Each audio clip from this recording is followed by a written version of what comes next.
Thank you everyone for joining us for today's webinar, Sales Talent Transformation, How to Build Competencies That Last. This webinar is being hosted by MindTico in conjunction with Sirius Decisions.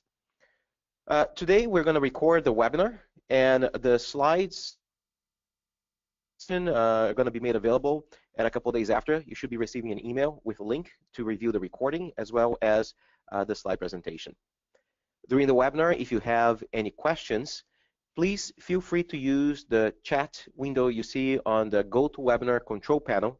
You should see on the screen. If at any point you perceive a glitch or the sound quality is bad, we know that technology issues may happen, especially with depending on your internet connection. Please also let us know on the chat window, and we'll do our best to adjust. So without further ado, let's begin.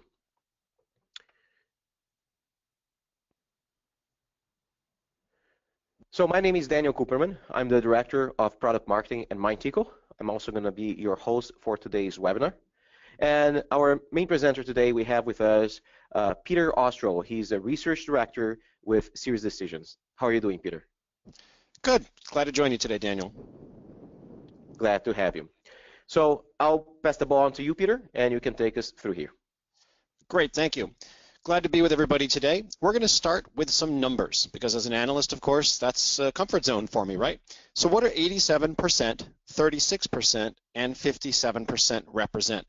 Well, in the context of our subject today, sales talent transformation, how to build competencies that last, 87%, well, that's the amount of learning that is typically forgotten by the adult brain within 30 days of traditional instructor-led classroom-based training, especially in a sales environment. If you've ever read about the forgetting curve or the Ebbinghaus curve, it tells us that 87 to 93% of what folks learn in that traditional environment is forgotten within 30 days if it's not reinforced or used in any way, shape, or form. 36%, in our research, that's the number, that's the percentage of high-performing sales reps. Those are folks who have hit their number the last 2 years running, who indicate that that was a significant motivator to leave their last job, that being not enough ongoing role-based training for their position. In other words, ongoing learning and development is crucial. Now, speaking of that, we know that 57% of companies tell Sirius Decisions that they allot less than 15 days per year for all kinds of learning, whether it's skills, whether it's knowledge, product launch, or whatever, which means less than 4% of the available time. It doesn't mean that 10 or 100% is appropriate, but clearly the numbers are telling us a story here. So speaking of stories, we like to use some metaphors to introduce our concepts in our research here at Sirius Decisions. And the first one is all about knots. So knots, if we take a look at our visual here, are an ancient technology, but they're one that still holds the foundations of our world together, even in a century full of digital innovation. When the steel knots of our bridges or the sailing knots of our boats or even the simple knots of our shoes fail, well, civilization starts to feel just a little bit less civilized. So likewise, when we look at learning, knots are indispensable to the idea of key learning. But actually first, I just want to do a couple of reviews today of what we're going to look about in terms of our executive summary. So in terms of our key issues, what are you guys going to learn today?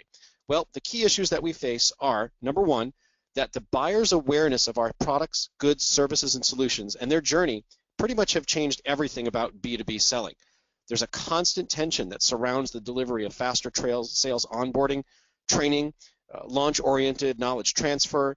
Sales enablement gets robbed of their ability to ensure that reps are fully competent given these pressures all around the knowledge, skills, and process that reps need to do their job, especially when they're specified around a specific type of persona or a learning style or the responsibilities of any key selling role.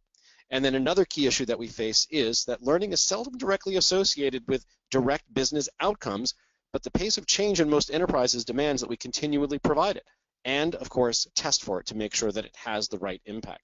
So today, we're going to send you folks home with, number one, some very specific ways to deliver stickier sales learning, stronger knots of knowledge, if you will, that remain tight and secure.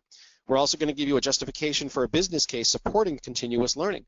For instance, we know that organizations where over 80% of reps meet or exceed their quota are more likely to provide a far wider variety of ongoing learning opportunities than lower performing companies. And then finally, we'll provide a roadmap for long-term sales rep development that maximizes their lifetime contribution to your company.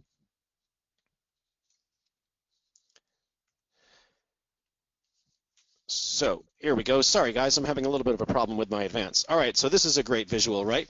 So why does so much adult learning, especially in sales training, fail? Well, you know the problems, guys. There's no time for it. It's very initiative-based. It's reactionary. One size fits all. Random acts of learning tend to lead nowhere. There's a lack of perceived value. What's in it for me?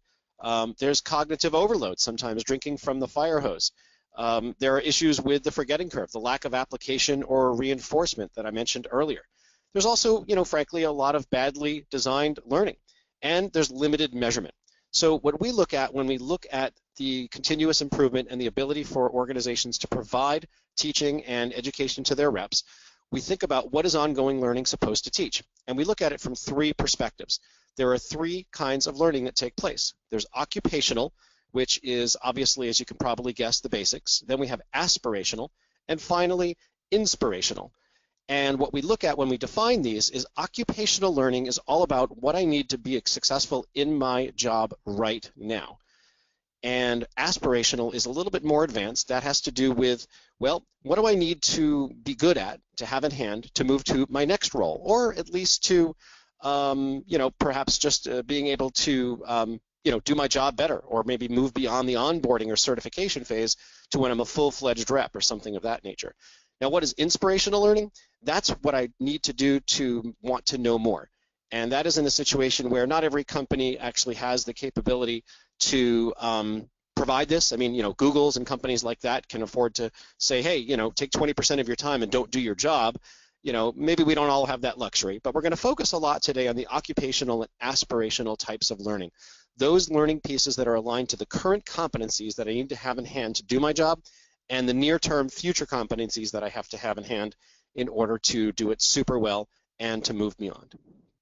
So we talked a little bit about our metaphor today about knots, and the thing about our knot metaphor is that it helps us understand from the perspective of the metaphor what good learning looks like. We define learning, and in the context of sales enablement, as a combination of the ability to learn skills, knowledge, and process to do one's job super, super well.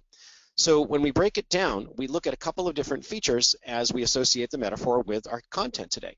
First of all, a continuous sales learning program must align to both the current and future competencies that are associated with the job that I as a rep am hired to do, that I need to be successful at, and hopefully the job that I want to do after this one.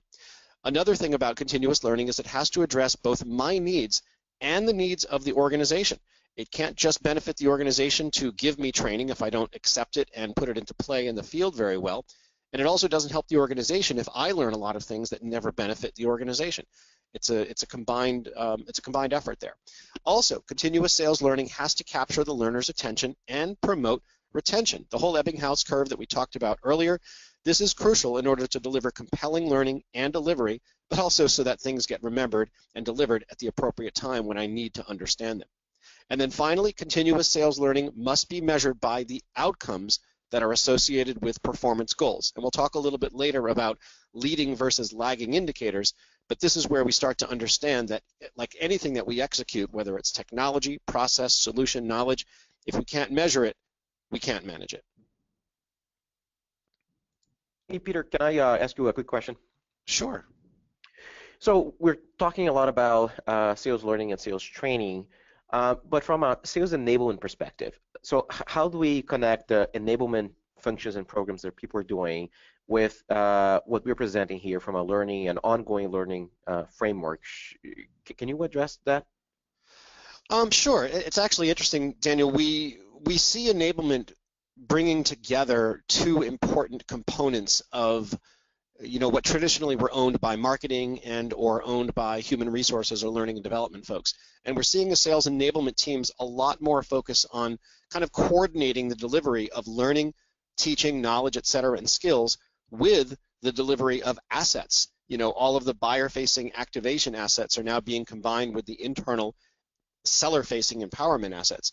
Basically what it boils down to is if I'm a rep and I have a deal, I have an opportunity, I have a quota, a territory, whatever it is. If what I need to do my job better in the context of any specific opportunity is going to be maximized, then everything that I need, whether it's the learning piece or the selling piece, should, in an ideal situation, come to me exactly when I need it, as defined by the parameters of that opportunity in the situation. Got it. Thanks. All right, so let's keep moving along. The solution that we talked about in terms of how a continuous sales learning program needs to be executed turns into your learning goals, it turns into your learning types and value, it turns into your learning strategy, and then finally it turns into your learning measurement. And what we're going to do with this is try to make this sort of move through the screen, and we're going to combine it with the occupational, aspirational, and inspirational learning that we saw earlier, and we're going to turn our metaphor for tying everything together into what we refer to as our continuous learning framework, which we'll introduce in just a moment. The thing about continuous learning and why it's so important, we've got some new research that tell us that among a couple of very important audiences that most of us need to hire when we're bringing salespeople into our organization, millennials and high-performing individuals, that there are certain attributes that speak to the value of continuous learning. For example, millennials are 39% more likely than older sales professionals to say that ongoing training and certification are very or extremely significant in terms of why they left a particular sales job and what they're looking for in an employer with their new sales job. And when we look at high performers, folks who have hit their number the last 2 years, they're 12% more likely than all other participants in the sales survey to tell us that formal training around products, skills, and methodology also were significantly impactful, again, on their decision to leave a particular sales job and their decision to move on to the next one. So this helps us introduce our continuous learning framework. And what we do is we bring the learning goals, types, value, strategy, and measurement across the top, and we look at the occupational, aspirational, and inspirational kind of learning across the left, and we bring it together to showcase all of the different key elements that provide guidance for sales enablement professionals to focus on how they can deliver continuous learning and to fulfill the promise of today's webinar, which is how do you build competencies that last. Now, all of these goals, types, and value pieces are fairly foundational. We're not going to go into a lot of detail for them today. We're really going to focus most of our effort on the learning strategy. And the learning strategy is part of the continuous learning framework, and it breaks down by looking at these 5 key items that you see in the green here. Tell, show, do, reinforce, and own. And that's going to provide the framework for most of the rest of our content today. And of course, we're also going to look at the measurement piece of it, the final column that you see on the right, through the exact same context. So again, the continuous learning framework has a lot of things going on, but what we're going to do is focus primarily on the tell, show, do, reinforce, and own, because those are very important 5 key steps where we'll talk about who owns it, who do you interlock with, how do you measure it, how do you deliver it. And the learning strategies around this help tie together all the elements of the goals, the types of learning, the value, specifically for the occupational and aspirational, which are likely the extent to which everybody listening today is probably interested in developing for now. Inspirational is awesome, but that's probably a topic for another day. So today we're going to focus on the tell, show, do, reinforce, and own, and we're going to use our metaphor of knots throughout the entire presentation, and we're going to try to tie it all together.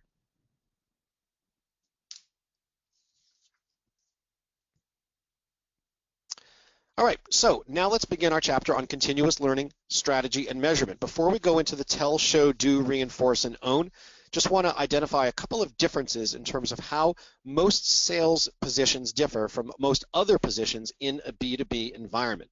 So we look at the difference really in the context of compliance versus execution. And we try to ask ourselves the question, what makes sales learning different from other types of learning? Well, in most B2B roles, you look for a result that's associated with governance and compliance. Did you do the learning? Whereas in a B2B sales role, it goes beyond, and it's about, can you execute on the knowledge, skills, and process that you absorbed in the learning? Again, B2B's other roles, training and competency development focuses on, did it get done? Do you have the knowledge to execute in your role? And it makes a lot of sense. Salespeople have a lot more urgency because the risk of failure is higher, and there's a lot of variables that are involved that aren't necessarily applicable to most other B2B roles. The stakes are higher. There's a direct impact on revenue and personal solvency. And the knowledge must be retained and applied to be effective. There's no second chance with a lot of customer-facing opportunities. You either got to know it and be able to do it right then and there, and then the outcome can be measured in a very meaningful way. Now, this doesn't say that other roles in the enterprise don't have risk associated with them. You don't want your pilot or your surgeon or your favorite quarterback, Tom Brady, well trained, but let's say that among B2B knowledge workers as a subset, and yes, I'm in Boston, sales is a higher stakes environment than most, and yet the hardest to connect the activities with results. So we're looking at compliance versus an application and execution environment. So we take as an example today just a single type of sales situation, and we're going to look at, just as an example, a competency gap. And let's say that we have a group of sellers who need to be able to understand and learn things about a new complex offering to a consensus buying consortium within their buying company. And you guys can go through the tell, show, do, reinforce, own with me with any one of your own specific situations where you have some learning needs, but we're going to use this as an example today. We look at this in terms of the differentiators between what you need to know and then what you need to do and how to do it. Needing to know something is more traditional and static learning, but how to do it is also how do we actually execute on it right there in front of a buyer. So feel free to think about a current or a pending initiative inside your organization, and we can apply today's lessons to it. And I know that there'll be a takeaway that the folks from MindTick will provide where you can sort of use that as a rubric, if you will, for other situations that you have. Onboarding, let's just make it clear, sets the foundational skills in place for a rep, often with fairly simple offerings, simple personas, for the sake of simplicity. And it's really good for fast onboarding, especially when you've got first-line managers, gnawing at the bit to try to get the folks into their territories as soon as possible. It's 101 level for onboarding and launch, but in the real world, complexity sets in.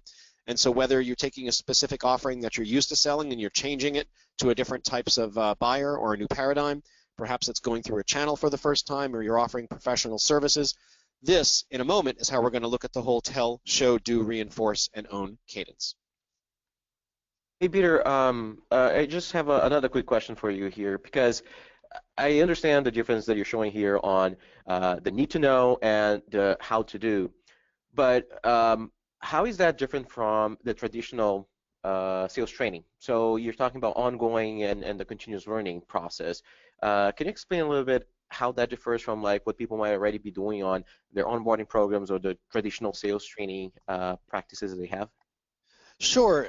Daniel, I think the takeaway on that is what are we looking to accomplish? And the left and right hand side of this slide and the previous slide sort of speak to activities versus results. And the activities that are associated with traditional sales training, get everybody together for an onboarding class or boot camp, or bring them back every year for a week or a few days or whatever. It's very convenient, and you can wrap your arms around it because you book all your travel and you get all your content arranged, and sometimes you'll associate it with recognition and awards and new territories and new quotas and things like that. And it's very convenient, but does it actually meet the needs of sellers when they have their needs for learning? A lot of folks will talk about the difference between just-in-case versus just-in-time learning. Just-in-case learning is when you go and you learn something, and then you hopefully remember it, and then you apply it for whatever period of time. You go to law school, you pass the bar, ostensibly you could forget everything and you still got your license, but you're not going to perform very well as an attorney, so hopefully you have a way of continuously remembering what you learned in a classroom environment. But in sales, we all know this. Those of us who have been around sales for a while know that it's a very fast-paced world. The only thing that really matters to me as a seller right now are my deals right now, my October and Q4 deals. That's the only thing in front of my brain. Anything else is not important.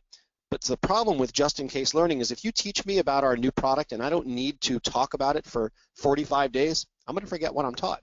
So what is just-in-time learning? That's learning that is actually delivered to me at the moment when I actually happen to need it. If you are figuring out how to resurface your driveway, you're not going to go on YouTube and look it up until the time when you're ready to do the project, and that's just-in-time learning.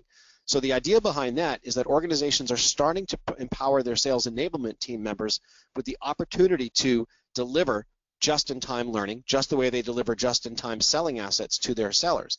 And the way they do this is to integrate, obviously, the learning, the content, the asset, the Salesforce automation platform, and everything, so that the trigger events, such as opening a new opportunity in the SFA, or changing an opportunity's likelihood from close from 10 to 40%, or going into a new vertical that I haven't sold in before. Any one of these can trigger the delivery to me of learning that helps me understand right now when I need it, the knowledge, skills, and processes that are going to be appropriate to what I have to do right then and there. Perfect. Thank you for that. All right, so Daniel, let's begin our journey. Tell, show, do, reinforce, and own. So remember that our competency gap is selling a complex offering in a consensus sale. So for each of these 5 stages, what we'd like to do is to talk about first, what do I as a seller need to know? Well, in the early days, it's the standard stuff, and we talk about this in our portfolio marketing practice here at Sirius Decisions. Who are the typical buyers? What are their functional or organizational drivers and challenges? The offering, what is the value of change, and how does that map to the drivers? Differentiation, how is the offering different and better than the status quo or the competition or just doing nothing? And then messaging, what's the likely conversation cadence, and then why is it important? The responsibility for this sits squarely with sales enablement, as it will for the following 2 stages, show and do. But portfolio marketing, product management, and of course sales leadership need to be involved here as well for the obvious reasons. There are various tactics that are more or less effective at the tell stage, and we've listed all of the standard ones here, and we've bolded those that we feel, according to our research, are, this isn't 50 hours of learning, but it highlights the way to serve up in the context of the opportunities everything except your traditional instructor-led or classroom-based training, which isn't done and gone, by the way. There are still advantages, especially from the standpoint of teamwork and collaborative development to do that, especially for some of the most intense launches. And then finally, how do we measure at the tell stage? Comprehension. Is what somebody is taught being learned, and then you can test it online, inline, or in a very cool way. Teach me back what I just taught you, and that'll really give you some strong insight as to whether or not the sales learner has absorbed what we need them to absorb at the tell stage. Okay, our second part of tying the knot together of great learning and great sales enablement is show. So the competency gap remains the same, selling a complex offering in a consensus sale. But in our example, now we're going to say not just tell me what good looks like, but show me what good looks like.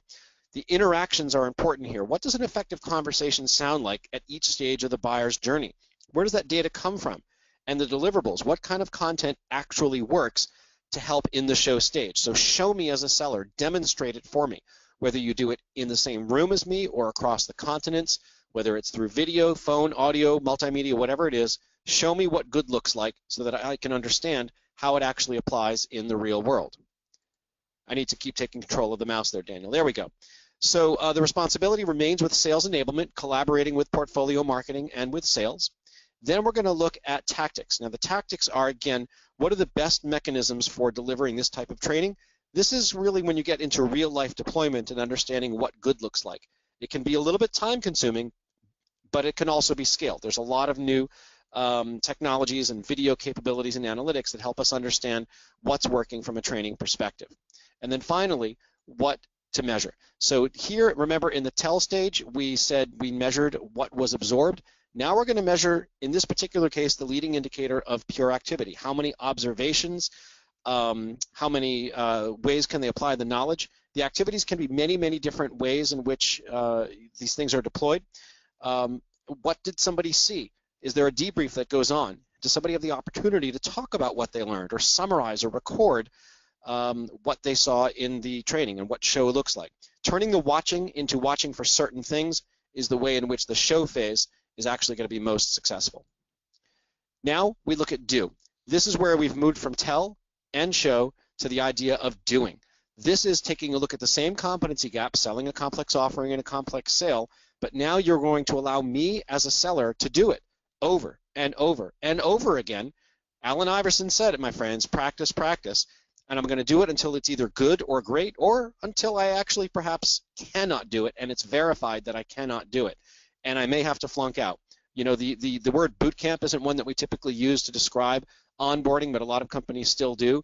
The only good thing about that metaphor to me is that the implication is that not everybody makes it through boot camp, and you don't want to renege on all of your commitments that you've made to folks, but let's face it, we don't always hire perfectly, and it's in the occasions where we don't, if we're moving someone through the initial training and we've got them to tell and we've got them to show, but they just can't do it, what's the cost of not letting that person out of the program in an appropriate way? I mean, you think about in the retail world, who is it, Daniel? Zappos, that's who it is. I think Zappos has some sort of program. I may be misquoting here, but I think after a short period of time on the job, it could be as little as 30 days, if you're deemed not somebody that's going to do particularly well, I think they'll give you like 6 months pay to leave or something like that. I've heard some sort of story, and that may not be entirely accurate, but the idea is you've got to be able to do the job and prove that you can do the job in a controlled environment. So the practice conversations are all about how do you deal with the specifics, objection handling, presentations at each stage of the buyer's journey, etc., with the different stakeholders who you're likely to see. And the deliverables are all about making sure that they align with the given scenario of training and learning, and that the feedback mechanism exists so that we can improve those deliverables over time. Who owns it? Still enablement. They're going to still work with sales leadership, but they're going to collaborate with some of the technical overlays as well as the folks in learning and development, because this is the point where we actually have to be able to make sure that the integration of the learning technologies and everything else are working well together. Then we have the tactics. What are the mechanisms? Again, this is the stage, unlike show, where you evaluate the true comprehension. Sales learning is not about sitting through training. It's about execution in the field, and this is where you start to get into the real life, doing it in front of customers with your manager or another field sales coach in a 4- or 6-legged environment, watching what you're doing. Another way to do that is a little bit more safely is internally using video role play, having peers pitch to you and vice versa. Co-learning or longtime experts or SMEs inside your organization can also help quite a bit in this environment. And how do we measure at the do stage? Well, are the skills that are being attained being matched against the criteria for achieving certification in role in the field? You can score role plays inside the organization, but doing it outside in front of actual buyers, while it's of course to some extent risky, I think most buyers will appreciate the fact that your organization has a very full-baked commitment to ongoing learning and development. And I don't think it's in most cases a problem for a more experienced coach or manager to join a relatively new rep, because folks realize that you have your own abilities understood to develop your talent, and that says a good thing about you as a provider to your buyers out in the marketplace. Okay, tell, show, do. Now we have reinforce.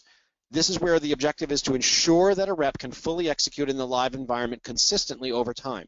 This is probably post or at the point where formal certification usually takes place. And when we talk about reinforcing the learning, for me as a rep, you need to observe my conversations, review all the deliverables that I've provided to my buyers, make sure that the content is following the proper audit trail, and that all my conversations, whether it's recording or 4-legged sales call, are being done well, not just the first couple of times, but over time. In fact, we have some new research that shows that high-performing companies are, I think, 120% more likely than underperforming companies to require at least 20 field observations of their reps before they're actually officially certified to be full-fledged players in their role. Now, the ownership of our first 3 segments was really with sales enablement, but now it does shift into the leadership or field coaches, mentors, the folks who are going to guide the rep through the middle and ongoing stages of their time with the organization. Enablement still collaborates for all the obvious reasons. They quarterbacked a lot of this stuff to get it up and running. But let's face it, once folks are up and running and performing well in the field, enablement has a role, but it's a little bit less geared towards teaching, except for those environments where new launches, new messages, and new initiatives inside the organization mandate that they do so. The tactics for the reinforced stage are all about making sure that practice makes perfect. You need to make sure that you have access to historical data to showcase what good looks like, and then continuously refine and refresh and apply the supporting tools. Scripts, templates, guided selling templates, and things like that, these can all be very applicable here in the reinforced stage. How do we measure this? Just like the previous step, which was do, reinforcement is all about skills attainment against criteria. Go back to certification, even go back to onboarding and say, hey, is the performance of this individual up to the expectations that we had when we hired and trained and certified this person? It's not only the number, did they make their number or not, it's also about have they acquired the right skills, process, knowledge, etc. There are certain gaps that inevitably take place. Someone's been on board for 10 months and wow, they've never done this before, isn't that kind of weird? Some of those gaps might be forgivable, some of them may not, and this is why creating a constant look at the competencies required for each particular selling role and going back to them early, mid, late in their time with the organization has significant value. And this is also in the reinforced stage a great opportunity to start identifying not just your high performers, but your high potentials, the folks who are the most likely to provide opportunities for themselves and to take advantage of opportunities that you give to them to become managers within the organization. All right, so Daniel, we've done tell, show, do, reinforce. Now the final stage is what we refer to as own. This is where, to use the vernacular, you own it. And the objective is to transfer the competency accountability completely to the learner and to measure against the expected long-term impact of the rep on the organization.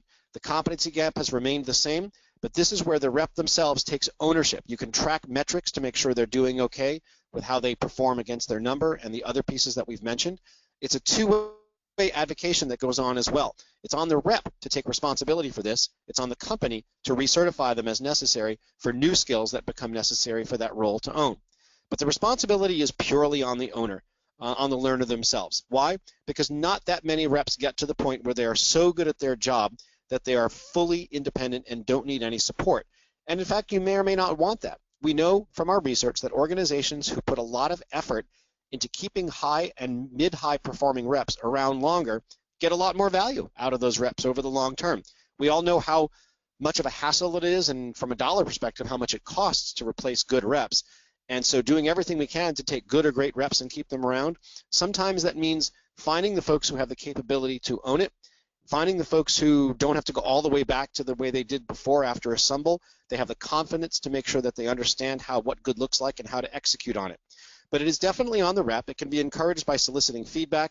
You need to be a service organization, not just sort of spray and pray from the enablement and operations standpoint moving forward. The tactics here, if somebody's been in the field for a while, it's just time to see how it's going. There's the master and mentor program that we discussed here. A great part of career development for a lot of sellers is to become a field sales coach on their way to becoming a manager, because sometimes the transition from just plain old player to coach can be a little rough. Here in Boston, we're going to get a brand new manager, Alex Cora, who's never managed at the professional at the major league level before. We're kind of nervous about it, but apparently he has a good rapport, and he's been a bench coach for, I don't know, some team that's in the World Series that beat the Red Sox a couple of segments ago. But apparently what we are discovering here is that transitional role of a coach allows someone to still have interaction with and the confidence and trust of the reps, but they're moving themselves into kind of a management role, which provides kind of a nice career path for them. And it's a way to identify your high potentials and to make sure that they stay with the organization as long as humanly possible, providing that lifetime value. What you measure is the impact of their acquired competencies. If a rep is really good and they own their own development and they absorb even newer skills, how do they apply those skills to consistently beat quota or even earn beyond quota the kickers and additional commissions and levels of commission enhancements, overrides, etc., that get them to even the next step. Not to mention, of course, going to club and spreading the good word about what the new learning was able to be something that they leveraged for their own best practices. And the measurements also include self-assessment and looking at the leading versus the lagging KPIs. We talked about that a lot earlier. Are these the kind of people who jump on new product intros or just keep selling the old stuff over and over again? Do they adopt new technologies and policies, or do they wear that specific mantle that we've all seen of the dinosaurs who refuse, but we leave them alone because they keep making their number? Do they mentor their peers? That's an important way of looking at the high potentials for your organization. So we have now looked at the tell, show, do, reinforce, and own components of the continuous learning framework. Just as a reminder, we look at the occupational, aspirational, and inspirational ways in which folks need to have their learning aligned to their current, future, and interest-oriented competencies. Then across the top, we look at the goals, types, value, especially the strategy and the measurement that we've talked about here. And this is the continuous learning framework in and of itself.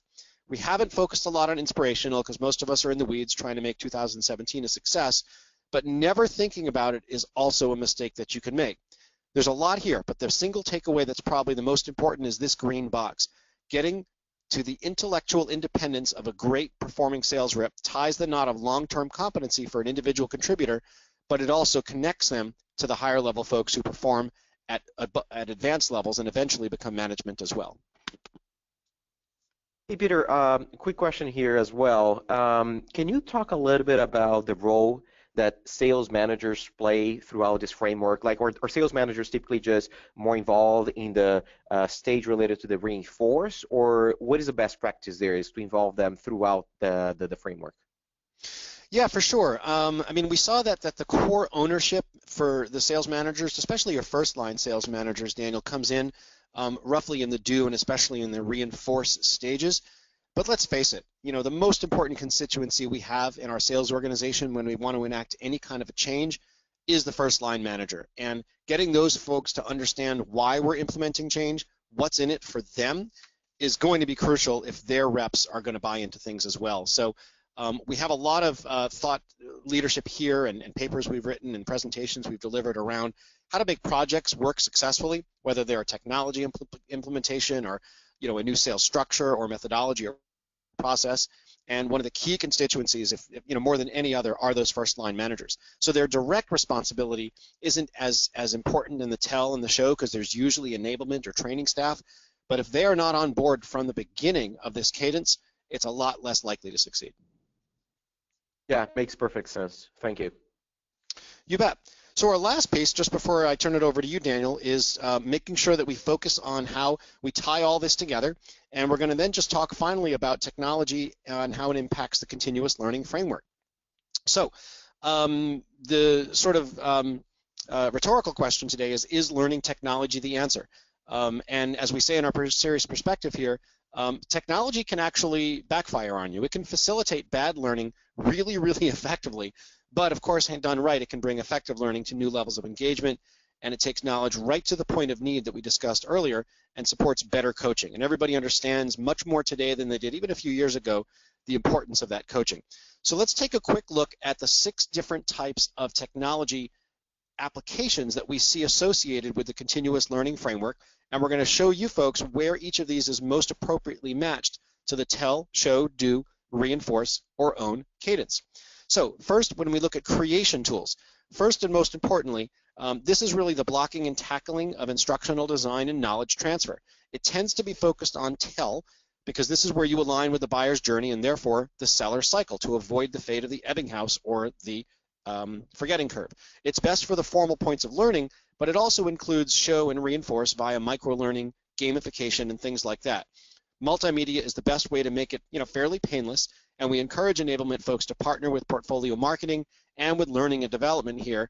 But like the Sirius perspective up above says, make sure that it's good learning, impactful and measured learning, and whenever possible, fun learning. So staged knowledge and reinforcement focuses on the do and on the reinforce. Now the enemy here is retention. Very short, bite-sized, snack-sized, well-timed opportunities, or let's face it, intrusions in your daily regimen to practice or compete or to master content, ideally if it's associated with real-time activities, which means your deals, which also means the do phase. I have a meeting, so my calendar triggers a nano-learning moment. But also in the latter stages, own is a good opportunity to have your high potentials participate in the creation of this as well. When we look at asynchronous coaching, stuff that's done on my own time, not when I have to attend a class, this is to understand, is the learning that we're delivering sticking where it matters? Not so much in the role play, but in the actual field. Now, technology probably has the most scalable impact here.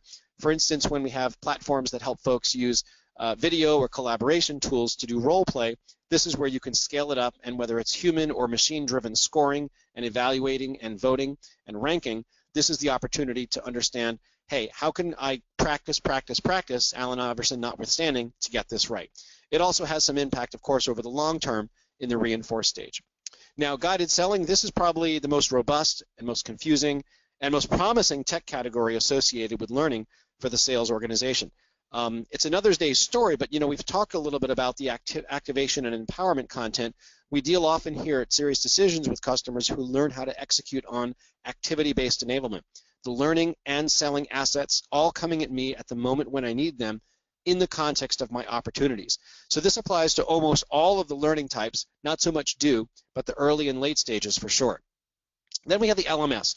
So LMS is typically not owned by sales enablement, and we don't see that all that often, but understanding how to interact with the HR folks and the learning development folks who do own it is crucial.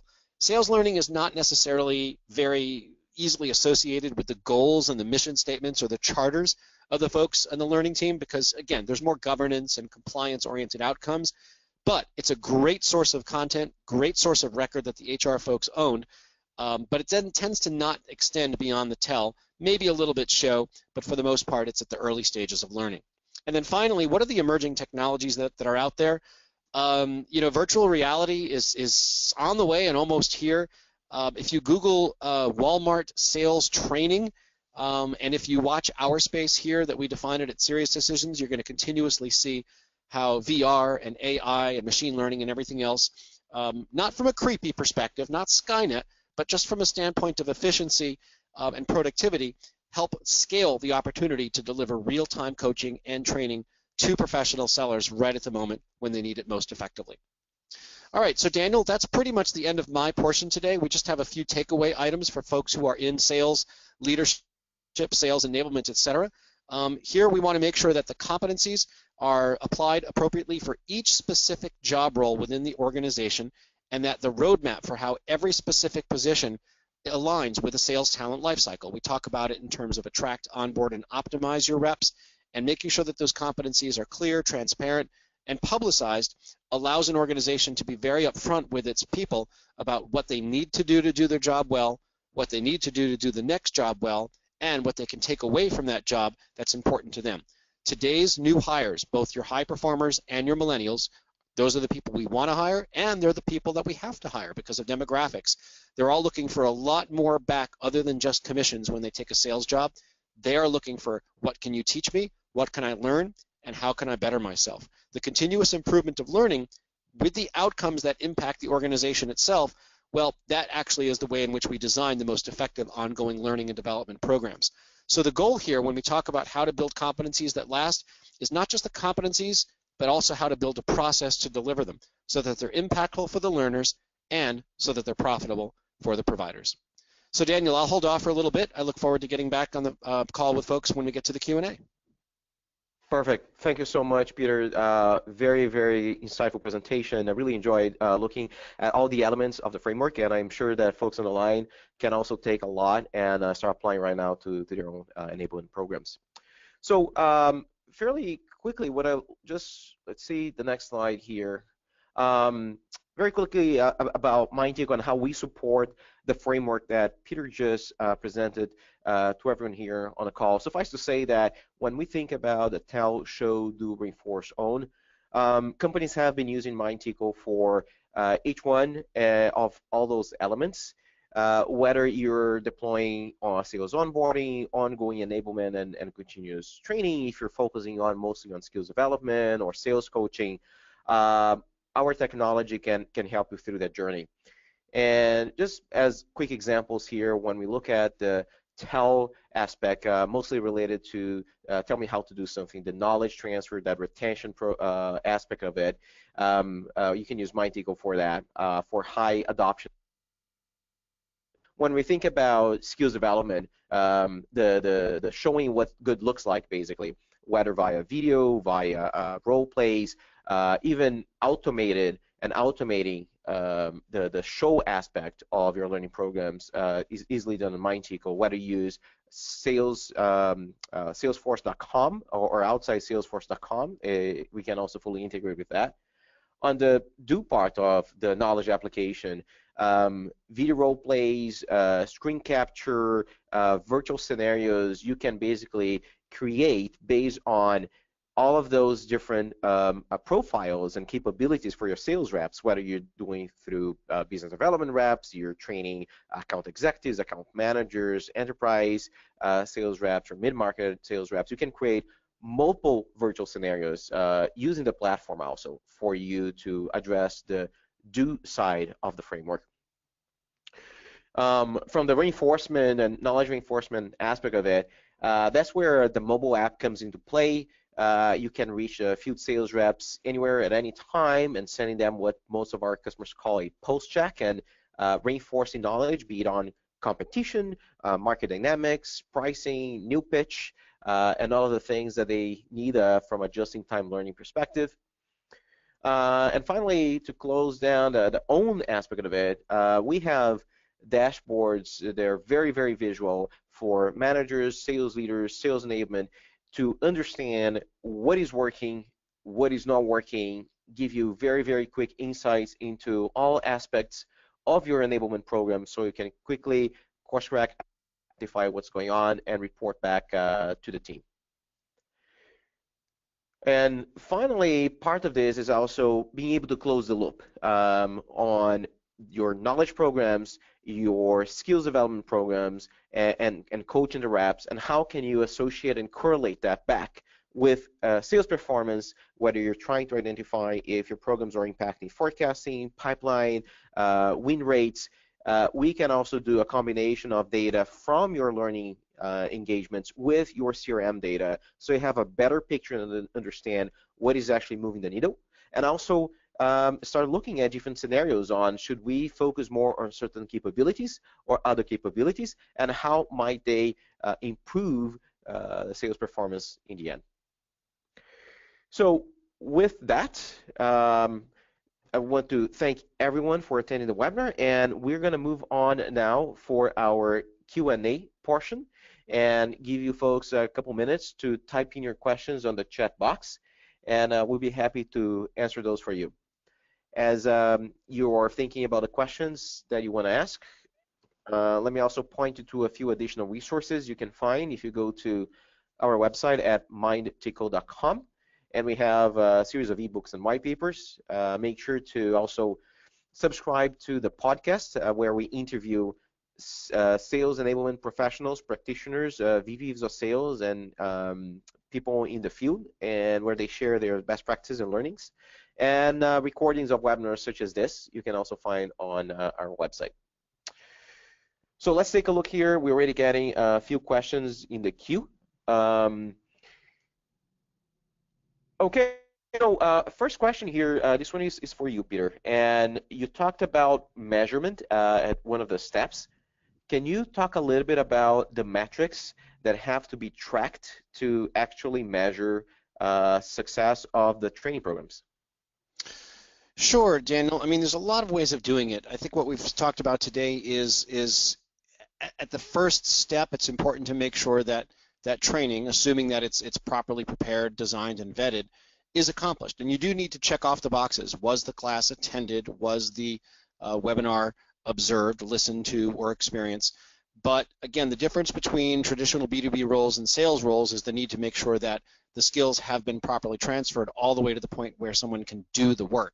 So the idea behind the tell, show, do, reinforce, and own is that you actually measure at each of those steps. You can tell someone and measure whether or not they were told. You can show them and measure whether or not they observed, but then at the do and the reinforce, then you have to measure whether or not they can do it. So, you know, a lot of folks will look at the lagging indicators for sales organizations. Did they hit their number? Did they sell enough of this product? Did we shrink our sales cycle? Did we increase our deal size? As the measure as to whether, you know, it was a well-run organization or not. But there's actually two other flavors of KPIs. There's leading, learning, and lagging. Leading indicators are purely the activities. You know, did someone make enough sales calls? Did they put enough in their pipeline, et cetera? But the learning indicators, which are a combination of the tell, show, do, reinforce, and own, those also are what we see high-performing companies adding into their dashboard and then using those to figure out, okay, what do our most strongest performers look like in terms of what learning activities they participated in? And then we just adjust over time to get smarter as to what's working. Oh, thank you for that. There's another question here, and it's asked about the technology side of it. So when would be the right time for me to start looking at a technology to implement this as a solution? Well, technology is often the answer to many of these sales enablement challenges, and I think we all know that. But it also cannot be an answer in and of itself. And I think that most of us have probably been through various projects or implementations or initiatives where you know, somebody showed up at a meeting one day and said, hey, we need to buy a blank. Why? Well, because I saw this demo and it can really do some great things for us. Well, possibly, but I think we all know that just buying and plugging and playing something without understanding what is the business problem that we have, what are the ways in which we can rectify that business problem? If it is a technology solution, which it often is in a situation like this, do we have the proper alignment of people who need to be involved in making the decision to go forward, the proper alignment in terms of the resources, not just to buy it, but to support it over time? That's one of the biggest fail rates that we see with technology implementations with sales enablement is folks will move on to the next shiny object and forget that, well, actually supporting a really strong continuous learning environment, that requires ongoing care and feeding. And then finally, making sure that the technology purchase itself is handled in the right way. And we've got a lot of, again, here, as you know, Daniel, we have a lot of sort of thoughts and thought leadership and data that shows, you know, what does a good technology selection process look like, and what does it not. So technology, for its own sake, doesn't solve any problems. Technology, when it solves problems that have been identified as being remedied by the technology, properly implemented and supported, definitely. Great, thank you.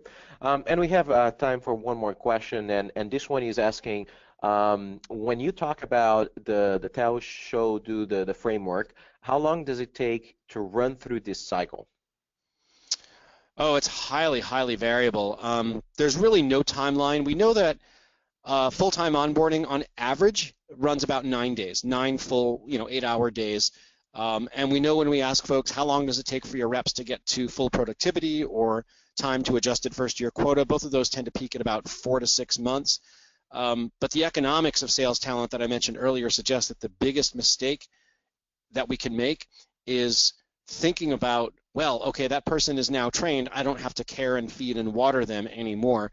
That's the biggest mistake, because if we put anywhere from 4 to 6 months into somebody with salary and the lack of productivity in their territory while they're getting up to speed, and then we don't make sure that we're getting our money back out of them for quite a long period of time, that's sort of the biggest mistake. So hopefully, Daniel, those answers are some numericals, but as you can tell, I mean, it varies crazy dramatically depending on the industry, the kind of sale, is it a simple or complex sale, cycle, product, solution, et cetera, and things like that. But we do have some stats, obviously, in our command center about, how many days on average, time to productivity, time to quota, and things like that.